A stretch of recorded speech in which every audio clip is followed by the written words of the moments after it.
Hello everyone. आज के इस वीडियो में हम बात करने वाले हैं क्लास 12th की पॉलिटिकल साइंस के मोस्ट इंपॉर्टेंट मैप वाले क्वेश्चन। ठीक है, बहुत सारे बच्चे कमेंट कर रहे थे कि मैप वाले क्वेश्चन करा दो। तो आपके जो मिड टर्म एग्जाम हैं, जो आपके हाफ ईयरली एग्जाम होने वाले हैं, इसमें जो भी इंपॉर्टेंट मैप बनते हैं वो सारे मैप मैं आपको इस वीडियो में कराने वाला हूँ। तो एक ही वीडियो में आपको सारे इंपॉर्टेंट मैप मिल जाएंगे, तो बहुत ध्यान से आपको देखना है, अच्छे तरीके से समझते हुए चलना है। ठीक है। और प्लेलिस्ट बहुत इंपॉर्टेंट है। प्लेलिस्ट अगर आपने नहीं देखी है तो प्लेलिस्ट में जाके जितने भी चैप्टर आपको करा रखे हैं जो आपके मिड टर्म एग्जाम में आने वाले हैं, वो सारे चैप्टर की वीडियो जरूर देखना। ठीक है, रिक्वेस्ट है, जरूर देखना। क्यों रिक्वेस्ट कर रहा हूं आपसे? क्योंकि बहुत सारे बच्चे क्या करते हैं, शुरू से ही मतलब पेपर को हल्के में लेने लग जाते हैं। उनको लगता है कि यार मिड टर्म का एग्जाम है, मार्क्स तो जुड़ने नहीं है, तो क्यों ना मैं इग्नोर कर दूं, बस इंपॉर्टेंट क्वेश्चन कर लूं। ऐसा मत करना। अगर अभी आप पूरी तैयारी करके जाओगे तो आपको प्री बोर्ड और बोर्ड एग्जाम में फायदा मिलेगा। ठीक है, तो आपका फायदा उसमें ज्यादा है, तो इस चीज को ध्यान रखना। चैप्टर को अच्छे तरीके से समझना। उसके अलावा आपको एमसीक्यू करा रखे हैं, जिसमें आपकी बुक 1 और बुक 2 से जो मिड टर्म एग्जाम में आने वाले चैप्टर है, सारे एमसीक्यू इंपॉर्टेंट क्वेश्चन करा रखे हैं।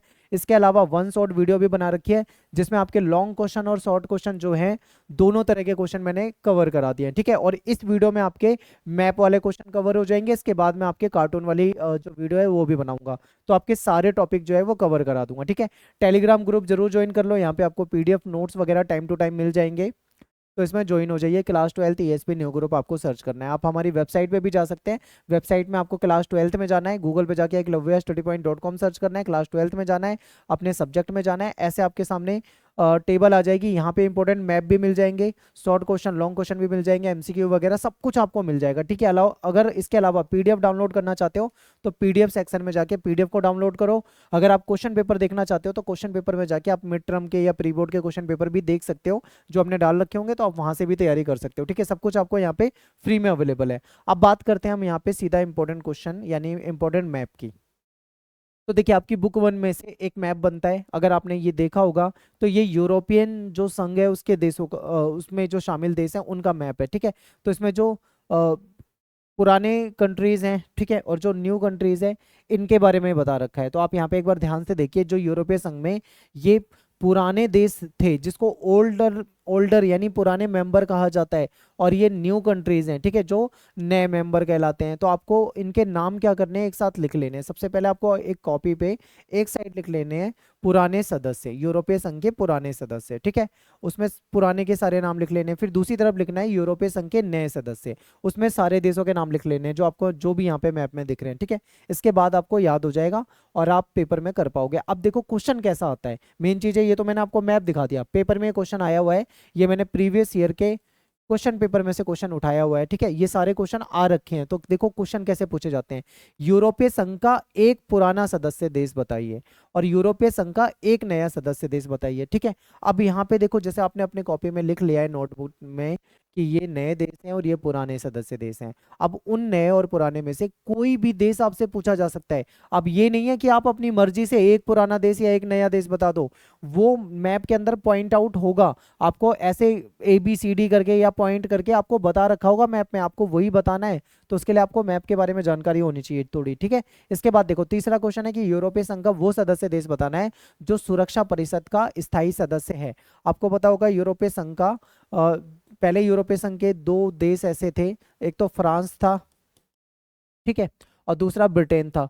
ये दोनों क्या थे, जो सुरक्षा परिषद है जिसको UNSC कहा जाता है, ठीक है, इसके ये स्थायी सदस्य थे। लेकिन आपको पता होगा कि ब्रिटेन ने तो एग्जिट कर दिया था, इसने तो यूरोपीय संघ छोड़ दिया था। तो अब कौन बचा, फ्रांस बचा। तो इसका आंसर क्या हो जाएगा, फ्रांस हो जाएगा। ठीक है, अब यहाँ पे एक नया देश पुराना देश नहीं बता सकते, वो मैप में जाके देख के बताना पड़ेगा, लेकिन ये तो कंफर्म है कि ये फ्रांस है। अब देखो, वह देश जो जनमत संग्रह के बाद यूरोपीय संघ से बाहर हो गया, तो ये भी कंफर्म है, ये तो ब्रिटेन है। ब्रिटेन ने क्या करा था, यूरोपीय संघ को छोड़ दिया था। ठीक है, तो यानी हमें दो क्वेश्चन का आंसर तो सीधा सीधा पता लग गया। अब मैप में जाके आपको फ्रांस और ब्रिटेन ढूंढ लेना है, लेकिन इन दो को नहीं पता लगा। ये कैसे पता लगेगा, तो इसके लिए आपको मैप देखना पड़ेगा। मैप में आपके सामने पहले से पॉइंट आउट करा हुआ है। ठीक है, जैसे एक ये कंट्री आपको हाईलाइट कर रखा है, मान लीजिए यहाँ पे एक पॉइंट बनाए, एक पॉइंट यहाँ पे बनाए, एक पॉइंट यहाँ पे बनाए, ठीक है, एक पॉइंट यहाँ पे बना है। तो आपको इस तरीके से अंदाजा लगाना पड़ेगा। जैसे आपको अगर मैप की जानकारी होगी तो आप तुरंत बता दोगे कि ये आयरलैंड है, आप तुरंत बता दोगे कि ये ब्रिटेन है। ठीक है, अगर आपको मैप की नॉलेज होगी आप तुरंत बता दोगे कि इसमें से फ्रांस कौन सा है, ठीक है, ये कौन सा देश है, आप तुरंत बता दोगे। ये आपको मैप की जानकारी होने के बाद पता लगेगा। ठीक है, तो चलिए मैं आपको यहाँ पे मैप आपके सामने रख देता हूँ, इससे आपको थोड़ा अंदाजा हो जाएगा। अब समझते हैं। देखिए, सबसे पहले हम एक नया देश एक पुराना देश देख लेते हैं। ठीक है, तो आपको पता होगा जो इधर के देश हैं ये पुराने देश हैं। पुराने देश में सी पॉइंट कर रखा है, ये आयरलैंड है। ठीक है, आयरलैंड आपके सामने हाईलाइट करा हुआ है। तो यानी ये क्या है, ये पुराना देश है। आपसे पुराना मेंबर पूछा हुआ था ना, तो आप पुराना मान लीजिए ऐसे। ये अब नया मेंबर आप देखोगे ये है।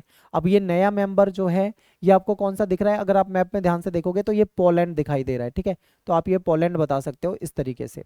अब फिर दो क्वेश्चन पूछे हुए थे कि वो देश बताना है जो सुरक्षा परिषद का परमानेंट मेंबर है और यूरोपीय संघ का सदस्य है। तो आप उसमें फ्रांस बता सकते हो। ठीक है, आप यहाँ पे देखोगे तो आपको यहाँ पे फ्रांस दिखाई दे रहा है, तो ये फ्रांस हो जाएगा। और किसने एग्जिट कर दिया है, किसने यूरोपीय संघ को छोड़ दिया है, तो वो ब्रिटेन है, तो आप कहोगे ये ब्रिटेन है। ठीक है, तो इस तरीके से आपको ये याद होने चाहिए।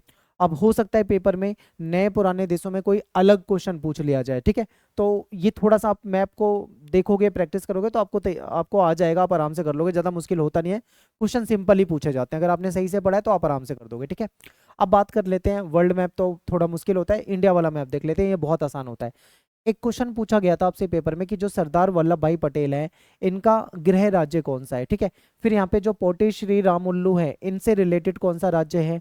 अगला क्वेश्चन है कि वो राज्य जहाँ पे 370 जो आर्टिकल था उसको निरस्त कर दिया गया था। और चौथा क्वेश्चन है विभाजन से प्रभावित राज्य। अब यहाँ पे अगर आपको अच्छे तरीके से समझ में आ रहा होगा तो यहाँ पे मैं आपको बता देता हूँ कि 370 कहाँ से हटाया गया है, तो ये जम्मू कश्मीर वाला हो जाएगा। तो ये जो है आपको हाईलाइट पहले से कर रखा होगा वहाँ पे, या फिर ABCD लिखा होगा या हाईलाइट होगा, तो आपको ये बता देना है, या हाईलाइट नहीं भी होगा तो भी आपको बता देना है। ठीक है, ये जम्मू कश्मीर हो जाएगा।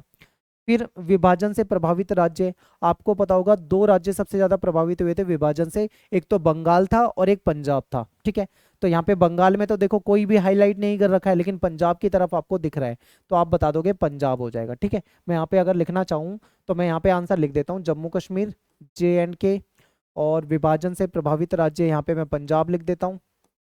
ठीक है, अब ऊपर के दो क्वेश्चन देखो।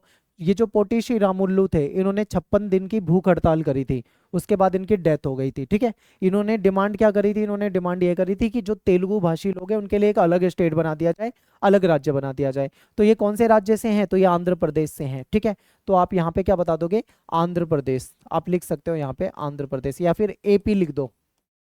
ठीक है, हो गया। सरदार वल्लभ भाई पटेल कहाँ से है, गुजरात से है, क्योंकि अब आपके सामने गुजरात ही बचा है, तो आप बता दोगे गुजरात। ठीक है, तो इस तरीके से हम कर देंगे। बहुत सिंपल क्वेश्चन है, पेपर में आराम से कर दोगे, ज्यादा मुश्किल इसमें कुछ भी नहीं है। मैप नंबर 3 में चलते हैं। इसमें पहला क्वेश्चन पूछा हुआ है कि 1987 में जिस देश में भारत ने सेना भेजी थी, तो कौन से देश में भारत ने सेना भेजी थी, आपको पता होगा श्रीलंका में भेजी थी। ठीक है, श्रीलंका। तो क्या मैप में श्रीलंका हाईलाइटेड है, यस, यहाँ पे ये जो नीचे है श्रीलंका है, तो ये हमारा पहले का आंसर हो जाएगा। अगला क्वेश्चन देखो, वह देश जो भारत की पूरब चलो की नीति का हिस्सा है, तो ये बांग्लादेश है। ठीक है, आपको यहाँ पे बांग्लादेश दिखाई दे रहा है, ये बांग्लादेश हो जाएगा। ठीक है, आगे चलते हैं।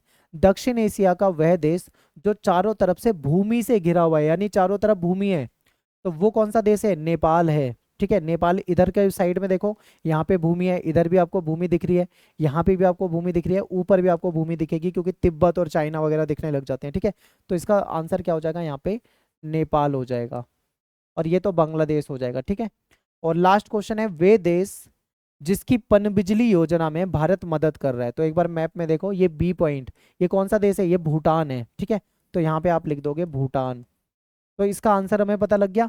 अब मैप में आपके सामने पेपर में ब्लैंक मैप होगा, या तो हाईलाइटेड होगा या हो सकता है हाईलाइटेड ना हो, तो आपको पहचानना होगा कि ये कहाँ पर है। ठीक है, ये हो जाएगा। मैप नंबर 4 पे चलते हैं। एक बार देखो, ये वर्ल्ड मैप है, इसमें आपसे कुछ कुछ देश दिखा रखे हैं, जैसे यहाँ पे चाइना दिखा रखा है, यहाँ पे रसिया दिखा रखा है। ठीक है, और यहाँ पे ये ब्राज़ील हो जाएगा। ठीक है, ये थाईलैंड होना चाहिए। तो चलिए एक बार क्वेश्चन को पढ़ते हैं, समझते हैं। क्वेश्चन है कि वह देश जिसे दक्षिण एशिया का अंग नहीं माना जाता, तो कौन सा देश है जिसको दक्षिण एशिया का अंग नहीं माना जाता, वो चीन है। ठीक है, मैप में चीन हाईलाइटेड था, आप कहोगे यस हाईलाइटेड था। अगला है कि वह देश जो विघटन से पहले यूएसएसआर का अंग था।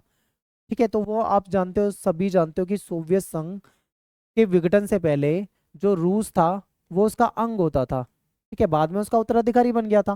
क्योंकि हमें मैप में पहले से बता रखा है, ये रूस को दिखा रखा है, इसलिए हम सीधा सीधा समझ गए कि वो किधर इशारा हो रहा है। अगला क्वेश्चन, वह देश जहां रियो सम्मेलन हुआ था, कहाँ पे हुआ था? ब्राजील में हुआ था, ब्राजील के रियो डी जनेरियो में हुआ था। तो कहाँ पे हुआ था? ब्राजील में हुआ था। ठीक है, क्या ब्राजील मैप में हाईलाइट कर रखा है? तो यस, यहाँ पे पहले से ही दिखा रखा है। यहाँ पे जैसे मैंने ABCD लिख दिया, पेपर में हो सकता है ABCD ना लिखा मिले, केवल एक पॉइंट मिल जाए, या हो सकता है पॉइंट भी ना मिले, तब तो आपके लिए और मुश्किल हो जाएगी। तो इस तरीके से आपको पहचानना होगा। अब चलते हैं अगले क्वेश्चन पे। अगला क्वेश्चन है, वह देश जो आसियान का संस्थापक देश रहा है। तो आसियान के संस्थापक देश कौन से थे? Indonesia, Malaysia, Philippines, Singapore, Thailand. ठीक है, तो अब मैप में देखोगे तो आपको देखो थाईलैंड यहाँ पे पहले से दर्शा रखा है। ठीक है, यहाँ पे पॉइंट दिखा रखा है, तो आप यहाँ पे बता दोगे। अगले मैप पे चलते हैं। पांचवा मैप है आपके सामने, यहाँ पे भी ABCD करके पहले से हाईलाइट कर रखा है। क्वेश्चन पढ़ते हैं। जो प्रथम गवर्नर जनरल थे जिनका नाम था C राजगोपालाचारी, वो कौन से स्टेट से थे? ठीक है, तमिलनाडु से थे। कहाँ से थे? तमिलनाडु से थे। यहाँ से कौन थे? C राजगोपालाचारी। ठीक है, अगला क्वेश्चन देखो। रफी अहमद किदवई जो थे वो कहाँ से थे? यूपी से थे। कहाँ से थे? उत्तर प्रदेश से थे। तो B पॉइंट पहले से हाईलाइट कर रखा है। ठीक है, आगे चलते हैं। अगला क्वेश्चन है कि भारतीय जनसंघ के जो संस्थापक है श्यामा प्रसाद मुखर्जी, ये कौन से राज्य से संबंधित हैं? तो ये बंगाल से हैं, क्योंकि मुखर्जी वगैरह जो होते हैं बंगाल से होते हैं। ठीक है, तो यहाँ पे बंगाल हाईलाइट कर रखा है, तो आप कर दोगे यस बंगाल से हैं। ठीक है, आप यहाँ पे बंगाल लिख सकते हो, वेस्ट बंगाल लिख सकते हो। ठीक है, पश्चिम बंगाल। इसके बाद है भारत के भाषा के आधार पे बना पहला राज्य। भारत में भाषा के आधार पे राज्य बनाने की डिमांड हुई थी, उसमें जो सबसे पहला राज्य बनाया गया था वो आंध्र प्रदेश बनाया गया था। ठीक है, तो अगर आप यहाँ पे देख पा रहे हो तो यहाँ पे हाईलाइट आप कर सकते हो, ये हो जाएगा। ठीक है, तो यहाँ पे भी हमने ये वाला क्वेश्चन आराम से कर लिया है। तो यही लिमिटेड 4-5 मैप बनते हैं, इसी टाइप के क्वेश्चन आएंगे। ठीक है, इसे देख लो। इसके अलावा आप प्रीवियस ईयर का क्वेश्चन पेपर हमारी वेबसाइट पे जाके आराम से पढ़ लो, उसमें मिड टर्म का आपका मॉर्निंग और इवनिंग दोनों ही पेपर अवेलेबल है। वहाँ पे जो मैप आ रखे हैं, 4-5 इंपॉर्टेंट मैप मैंने आपको यहाँ से करा दिए हैं। 4 और 2 मैप आपको हमारे वेबसाइट पे वहाँ पे मिल जाएंगे। वहाँ देख लो। मिड टर्म का एग्जाम जो है उसको देख लो, कम से कम 4 पेपर हो जाएंगे, प्री बोर्ड के भी पेपर देख लेना और मिड टर्म के भी देख लेना, तो वहाँ से आपको अंदाजा हो जाएगा किस टाइप के क्वेश्चन पूछे जाते हैं। ठीक है, टेलीग्राम ग्रुप ज्वाइन नहीं करा है तो उसको जरूर ज्वाइन कर लो, और आप मुझे इंस्टा पे फॉलो कर लो। मेरा नाम सत्येंद्र प्रताप है। आपको कुछ डाउट हो तो आप मुझे वहाँ पे मैसेज कर सकते हो, एकलव्य स्टडी पॉइंट इस नेम से आप मुझे वहाँ पे सर्च कर सकते हो। मिलते हैं आपसे नेक्स्ट वीडियो में। Thanks for watching. वीडियो पसंद आए तो लाइक कर दें, शेयर कर दें और सब्सक्राइब जरूर कर लें। ठीक है।